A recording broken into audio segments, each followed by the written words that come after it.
250 শয্যা বিশিষ্ট শেরপুর জেলা সদর হাসপাতাল। এই হাসপাতালের নতুন ভবনের নবম তলায় 4,74,00,000 টাকা ব্যয়ে 10 শয্যা বিশিষ্ট একটি আইসি ইউনিটের কাজ শেষ হয় গত 2023 সালের 14 নভেম্বর। এরপর থেকে প্রায় 2 বছরও এর কার্যক্রম শুরু করা হয়নি। ডাক্তার সংকট, স্টাফ সংকট এবং নার্স সংকটের কারণে এর কার্যক্রম শুরু করা যায়নি বলে জানিয়েছেন হাসপাতাল কর্তৃপক্ষ। শেরপুর 250 শয্যা বিশিষ্ট জেলা সদর হাসপাতালে ডাক্তারের বরাদ্দ রয়েছে 55 জন, কিন্তু ডাক্তার উপস্থিত রয়েছে মাত্র 30 জন। শুধু যে ডাক্তার সংকট এমনটা নয়, হাসপাতালটিতে 100 জনের খাবার বরাদ্দ রয়েছে। এই হাসপাতালে যারা আয়া এবং স্টাফ থাকার কথা প্রায় 100 জনের মতো। এইগুলো মূলত আউটসোর্সিং এ, এখানে মাত্র রয়েছে 21 জন। অফিসিয়ালি যে অফিস স্টাফ থাকার কথা রয়েছে প্রায় 39 জন, সেখানে রয়েছে 18 জন। শুধু তাই নয়, হাসপাতালটিতে প্রতিদিন যে রুগী আসে, প্রায় আউটডোরে প্রায় 1200 রুগীর চিকিৎসা দেওয়া হয় এবং প্রত্যেকটা সময় 500 থেকে 600 রুগী ভর্তি থাকে। টাইলক্স টয়লেট ক্লিনার, যার অ্যান্টিব্যাকটেরিয়াল এজেন্ট টয়লেটের কোনায় কোনায় পৌঁছে 99% জীবাণু ধ্বংস করে। এখানে 500 থেকে 600 রুগীর জন্য মাত্র 100 জনের খাবার বরাদ্দ রয়েছে।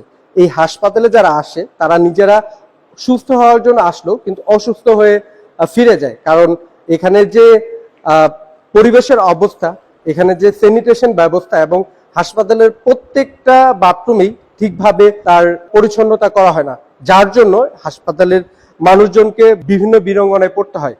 এই শেরপুর জেলা সদর হাসপাতালে প্রত্যেকটা বাথরুমে প্রায় 2 থেকে 3 ইঞ্চি পরিমাণ পানি জমে থাকে, যার কারণে রুগীরা যে ঠিকমতো তাদের স্যানিটেশন ব্যবস্থা থেকে খুব সহজে মুক্তি পাওয়ার জন্য তারা এখানে যে হাসপাতাল কর্তৃপক্ষকে জানিয়েছেন। এই হাসপাতালে যে সিকিউরিটিদের অবস্থা খুবই নাজুক অবস্থা। এখানে দালালদের দৌরাত্বের কারণে ঠিকমতো রুগীরা চিকিৎসা নিতে পারে না। এই হাসপাতালে যারা চিকিৎসা নিতে আসে, অনেকটা সময় তাদেরকে বিভিন্ন ধরনের চোর কবলে পড়তে হচ্ছে।